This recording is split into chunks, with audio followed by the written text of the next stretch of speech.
ఓంకారము ఎంతసేపు చేయాలి, ఎంత సమయంలో చేయాలి అంటే, ప్రథమంలో త్రిపుటి మోకాలు చుట్టూ ఓ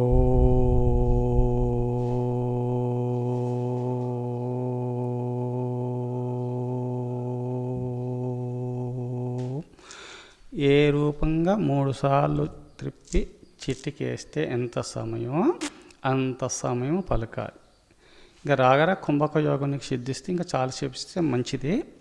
ఈ ఓంకారం చిన్నగా అంటే కొంచెం సేపు చేస్తే రోగ నిరోధక శక్తి, రోగాలు తొలగింపబడతాయి. ఇంకా కొంచెం దీర్ఘంగా చేస్తే సమస్త మనోభిష్టములు సిద్ధిస్తాయి. ఇంకా కొంచెం దీర్ఘంగా చేస్తే కైవల్యము సిద్ధిస్తుంది అని పురాణములు యందు చెప్పబడినటువంటి రహస్యము. అందుకోసమే ఓంకారము కొంచెం ఉచ్చరించిన తర్వాత కొంచెం గ్యాప్ పెట్టి మళ్ళీ చేసుకుంటూ ఉండాలి. ఓ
తత్సత్. ఓం.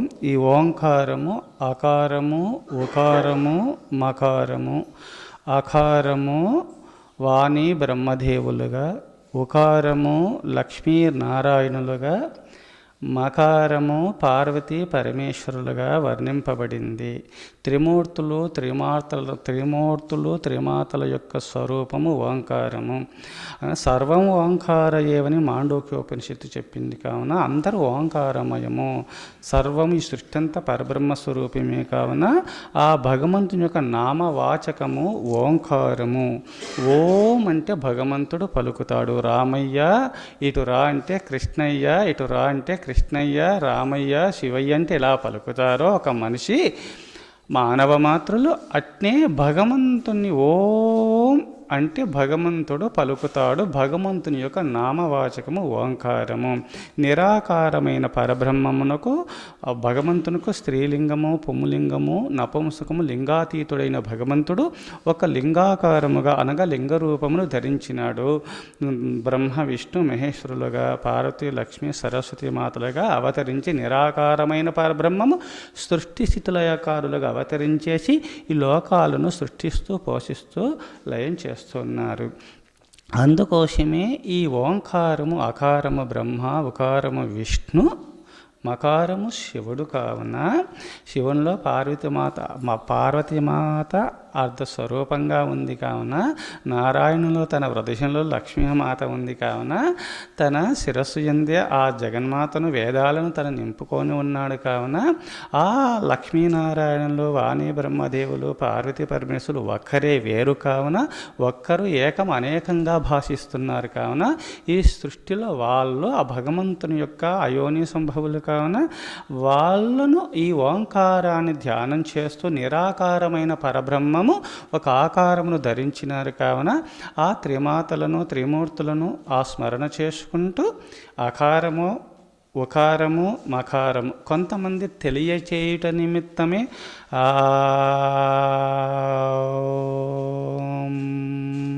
అని ఆకార ఉకారాలు తెలుసుట నిమిత్తమే సాధకులకు ఉపదేశం చేస్తుంటారు. ఇది నువ్వు తెలుసుకున్న తర్వాత ఆకార ఉకారం అకారము కలిసి ఓంకారమైంది కావున అర్ధమాత్ర స్వరూపము. ఆ ఓం అనగా దేవాలయంలో గంట కొట్టినప్పుడు ఎలా ఓమని ఎలా పలుకుతుందో ఓంకారం ఎలా పలకాలంటే గంట కొట్టినప్పుడు ఓంకారం అకార ఉకారం అకారములు కలిసి ఓంకారమైంది కావున ఓ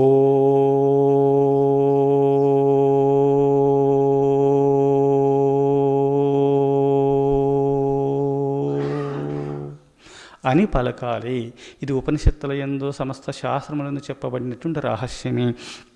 కొంతమంది సాధకులకు అకార ఉకారము మకారము పరబ్రహ్మస్వరూపము కావున ఈ మూడు బ్రహ్మ విష్ణు మహేశ్వరుల యొక్క బీజాక్షర స్వరూపములు కావున ఈ మూడు ఏకమైనప్పుడు అర్ధమాత్ర స్వరూపంగా మారింది ఓంకారం కావున తెలియచేయట నిమిత్తమే సాధకులు చెప్పుచుండగా ఇంక అదే భావన కలిగి ఆ ఓం అని పలుకుతున్నారు. అలా పలకకూడదని ఉపనిషత్తుల యందు శాస్త్రముల యందు చెప్పబడినటువంటి రహస్యం కాన గంటను కొట్టినప్పుడు గంట ఓం ఎలా మ్రోగుతున్నదో అలా పలకాలి. అలా పలుకుతున్నందువల్ల ఇప్పుడు మనం చెప్పుకున్నాం కదా, ఆరోగ్యము ఐశ్వర్యము మోక్షము సమస్తము సిద్ధింపచేస్తుంది. భగవంతుని యొక్క నామవాచకము ఓంకారము కావున సప్తకోటి మంత్రములలోకల్లా ఉత్కృష్టమైంది ఓంకారము కావున శిరస్సు లాంటిది ఓంకారము. అన్ని మంత్రముల యొక్క శరీరము లాంటిది. శిరస్సు లేకపోతే శరీరమునకు ఇలవలేదు సుమ. అట్నే ఓంకారము శిరస్సు లాంటిది.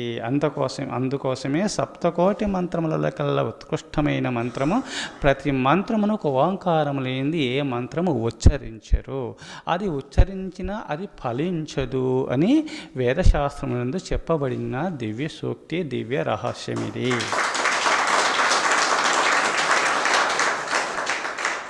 అందుకోసము అటు ఓంకార ధ్యానము ప్రతిరోజు చేసుకుంటుండండి. 3 గంటలు చేస్తే కనిష్ట స్థితి, 6 గంటలు చేస్తే మధ్యమ స్థితి, 9 గంటలు ఓంకార ధ్యానం చేస్తే ఉత్తమ స్థితి. అంతకన్నా ఇంకెక్కువ చేసినామనుకో అది ఉత్తమోత్తమ స్థితి, పురుషోత్తమ స్థితి. జీవుడు జీవన్ముక్తుడై భాషిస్తాడు. అట్టి దివ్యత్వము ఈ ఓంకార ధ్యానం వల్ల ప్రాప్తిస్తుంది. ఈ ఓంకారం గురుదేవులు ఇచ్చిన మంత్రమునకు ముందే ఓంకారంతో పాటు బీజాక్షర సహితమైనటువంటి మంత్రం ఇస్తారు కావున ఇట్టి మంత్రము ఓంకారంతో పాటు అట్టి మంత్రం ఉచ్చారణ చేస్తుండగా ఆ మంత్రం యొక్క అధిష్టాన దైవమైన పరమేశ్వరుని అనుగ్రహాన్ని పొంది ముక్తాత్ములవుతారు.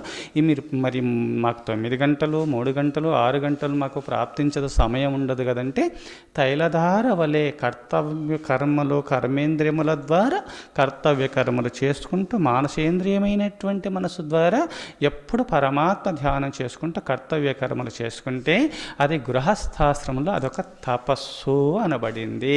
మీరు 9 గంటలు కాదు. ఓంకార ధ్యానము మహర్షులు బ్రహ్మచారులు సర్వసంగ పరిత్యాగులు ఎక్కడో కొండ గుహలలో అరణ్యాలు ఉంటే వాళ్ళకి సమయం ఉంటుంది. పూర్వజన్మ కర్మాన్ని బట్టి పూర్వజన్మ విశేషం బట్టి భగవంతుడు వారి యొక్క ఈశ్వర సర్వభూతాన వృద్ధే శేర్జున తిష్టతి భ్రామయన్ సర్వభూతాని యంత్రారూఢాని మాయయ. వారి యొక్క హృదయాంతరాలలో ఉండి పూర్వజన్మ కర్మ విశేషాన్ని బట్టి వాళ్ళ హృదయ పద్మముని యందు నివాసమై వాళ్ళని త్రిప్పుతూ ఉంటానని భగవంతుడు చెప్పినాడు, వాళ్ళని నడిపిస్తుంటానని. అదే కొంత పూర్వజన్మ కర్మను బట్టి వాళ్ళకి ప్రాప్తించవచ్చును. కొంతమందికి పూర్వజన్మ కర్మను బట్టి బ్రహ్మచర్యాశ్రమము, గృహస్థాశ్రమము, వానప్రస్థాశ్రమము, బ్రహ్మచర్యాశ్రమంలో ప్రాప్తించవచ్చును. కానీ ఈ ఓంకార ధ్యానము పరమాత్మ ధ్యానం చేసినప్పుడు దానివల్ల అగ్నికి ఏదైనా దహింపచేసే శక్తి ఉన్నది. సమస్త పాపములు తొలగింపచేసి కైవల్యమును చేర్చుతుంది భగవద్ధ్యానము. కావున మీరు ఆహారనిశలు కూడా మాకట్టి సమయము లేదు అని అనుకోకుండా కర్మేంద్రియముల ద్వారా కర్తవ్య కర్మలు చేసుకుంటూ మానసేంద్రియమైన మనసుకు ఎప్పుడు ఆహారం అవసరం కావున మానసులో ఎప్పుడు కూడా పరమేశ్వర ధ్యానం చేసుకుంటూ ఉంటే మీరు 24 గంటలు 9 గంటలు కాదు, శ్వాస పీల్చిన శ్వాసను వదిలిన ఓంకార ధ్యానము నీ ఇష్టదైవ నామోచ్చారణ జరిగితే 9 గంటలు కాదు 24 గంటలు మీరు ధ్యానం చేసిన వాళ్ళు అవుతారు, తపస్సు చేసిన వాళ్ళు అవుతారు. మీరు ధ్యాన సిద్ధి అనగా మోక్ష సిద్ధి పొంది ఈ జన్మలోనే మీరు తరిస్తారు. అందుకోసమే అందుకోసమే ఇటు ధ్యానం చేసి మీరు కైవల్యాన్ని పొందాలని కోరుతూ ఓం తత్సత్. ఓం